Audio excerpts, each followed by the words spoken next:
vertex color. So we're going to use the source as the original, and we're going to use this as our STL. I'm going to apply that texture, and so we're going to project that map onto our STL.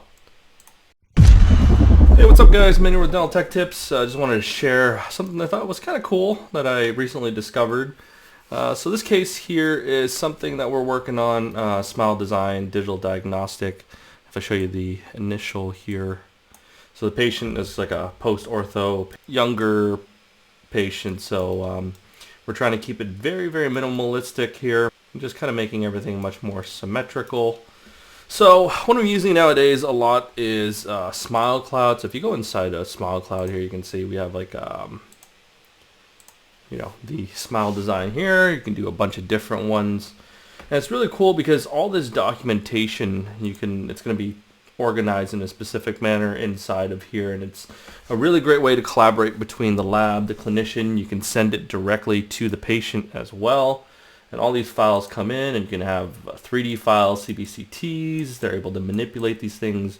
If you have a PC inside of your operatory, you can really show it to the patient, which is really kind of cool, right? So what I do is we take all this stuff, and inside their Smile Design, they have the option to export these files as well. Unfortunately, Smilecloud itself doesn't have a very robust CAD design option. So what I do is I export out all that, and I bring it into 3Shape, which is my CAD design software of choice. And we try to mimic the same overlay we use, like the 2D overlays for images and everything, to get a very similar CAD design based off of the downloaded STLs that you get from Smilecloud. And then when we reach this point here, what I like to do, of course, is I like to control click. So I select the teeth and I select the arch that you're working with. And what I used to do in the past is I'd save it either as an STL, right, an STL file here, so we can go 15 to 25. And we'll just save that as an STL. And when we bring that into Smilecloud here, so we'll bring it here, we'll upload the file.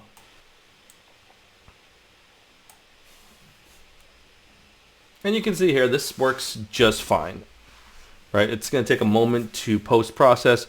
The other thing you'll see inside the documentation that we're working on here is we had 4 different iterations, just something more conservative, just the 2, depending on patient finances, things like that. But obviously the most comprehensive and kind of the best option would be to do 1.5 to 2.5. So with that, I do a bunch of different Smile Design variations, and showing these to the patient or even the clinician looking at them. Sometimes when you have just an STL file that's just like kind of monochromatic color like this, it doesn't really convey to them what they're supposed to be looking at. For me, and most technicians who are used to working in like a monochromatic color, then we appreciate the texture and surface texture and all that much more. But patients are much more used to seeing a model like this in the initial documentation of, hey, this is the pink here, this is what the white portion looks like, and what it really should look like, right?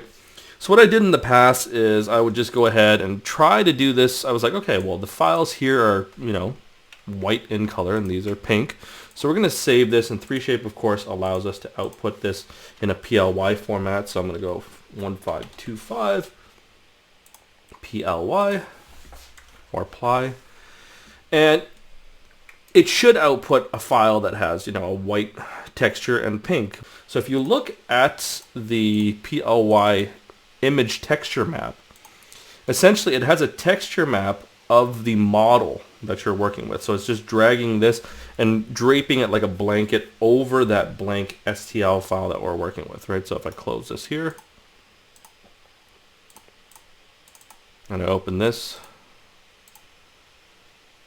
you can see here this monochromatic 0-color STL file essentially just has this PLY texture file mapped on top of it. So it's like draping a tablecloth over a table. So what happens is when we save the files in here inside of 3Shape, and we're saving this and we're saving this, it's still going to drape that texture map, but only on this file, not on the teeth.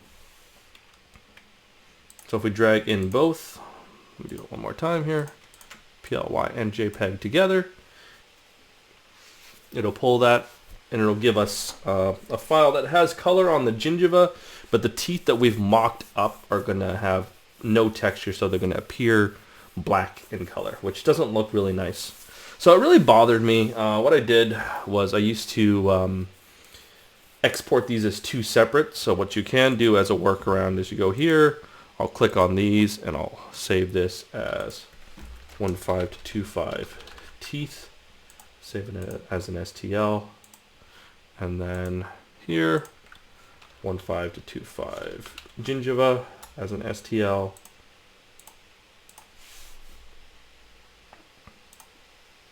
So you can see here, notice how the teeth have a black appearance to them. That's not very nice for presentation purposes. So what we can do, of course, as my original workaround was I'd go in here, grab the gingiva and teeth, put them in, let that post-process, and that will allow you to create a project here for review. And then of course we can select the teeth and then we can add these to scene. And then what we can do is we can, of course, change the color of this. But it's a little bit labor intensive, I guess would be the best way to put it. And put it like this, and it's not very realistic looking. So I thought, you know what, there's got to be a better way to show this than just overlaying this. This looks kind of metallic. I don't like the texture of it. We have this amazing natural texture file that exists here, right? So there's got to be a way to drape this over top of the file that you output. So essentially what I did was I brought it into Mesh Mixer, and I went ahead, separated out the shells, and then I booleaned each one of these individuals, right? So I just attached each one of these to make it into one solid shell, exported that out. So we're going to export right here, and we're going to go 1.5 to 2.5 solid. And then the other thing we're going to do is I'm going to go here, and I'm going to export the original and save this as original.ply. And then you're going to download a different program, handy dandy one called MeshLab here. Essentially inside of MeshLab, all I'm going to do is I'm going to import the original mesh. So this one here, and we're going to go original PLY, and that imports that in. And then you're going to go ahead and you're going to import in the second mesh, our solid. So this is our 1.5 to 2.5 solid STL. I just like to uncheck these. And then there's a handy feature in here where you're going to go ahead and select filters, texture, and you're going to transfer the texture from one mesh to the other. So from the texture to a vertex color. So we're going to use the source as the original, and we're going to use this as our STL. I'm going to apply that texture, and so you're going to project that map onto our STL.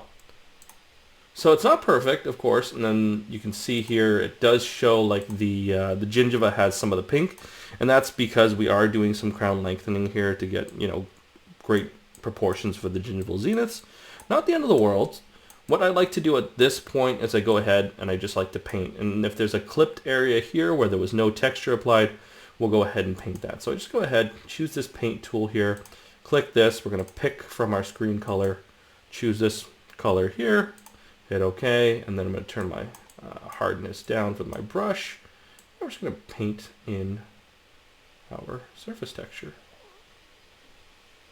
Takes a little bit of time and patience, and it doesn't flow as naturally. Sometimes you have to kind of work the vertices quite a bit to find the brush. It's a bit clicky. But that's a pretty good paint of the vertices here. And now I'm going to rotate here. Again, get myself in position here. Choose my paint tool. Pick a screen color, and I'm going to go right up as close as I can to that cervical. Hit OK. Turn my brush down again. And then I'm going to start painting here, right? If it looks a little bit bright, then I'm going to change the color. A little bit tedious, but it doesn't take too much time to get a good color that you're happy with. And then again, I'm going to just paint over this. You can see here this shade that I've selected is much better. Gives us a much better transition. And again, this is purely for presentation purposes, just because I like, you know, the model to look really, really nice. So I'm just going to do this one for you guys. Doesn't take very long to paint the cervicals. Okay, and then we'll hit OK and just rotate. And I just go along and select the color, a cervical color, and just paint all of these here. And with the magic of Hollywood, I'm going to go ahead and switch over to this one that I've already painted. It's kind of like one of those, have you guys ever seen Art Attack? Yeah. So this is what it looks like here. So now we're going to go ahead and file, export this mesh. And we're going to go into this one here. And 1.5 to 2.5. And I'll name this Painted. And we're going to change it to a PLY format. So it preserves those painted vertices colors. And it's going to ask us, do we want to preserve the colors? Yes. Hit OK. And it'll export out. And now we're going to go back into Smilecloud here. I'm going to exit out of this presentation, the project here. And we're going to go back to all of our documentation here. And for this file here, 1.5 to 2.5 painted, we're going to drop it right into Smilecloud for our documentation. I'm going to go ahead and delete all of these just so we don't confuse it.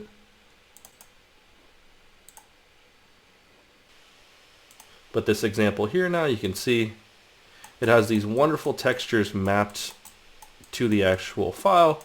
So it gives a much more natural appearance so the patient can get a better idea of what we're trying to convey, rather than having, you know, just something that looks where you pull something up like this and it kind of looks like it just looks a little bit childish or cartoonish and doesn't really convey what the final result will look like.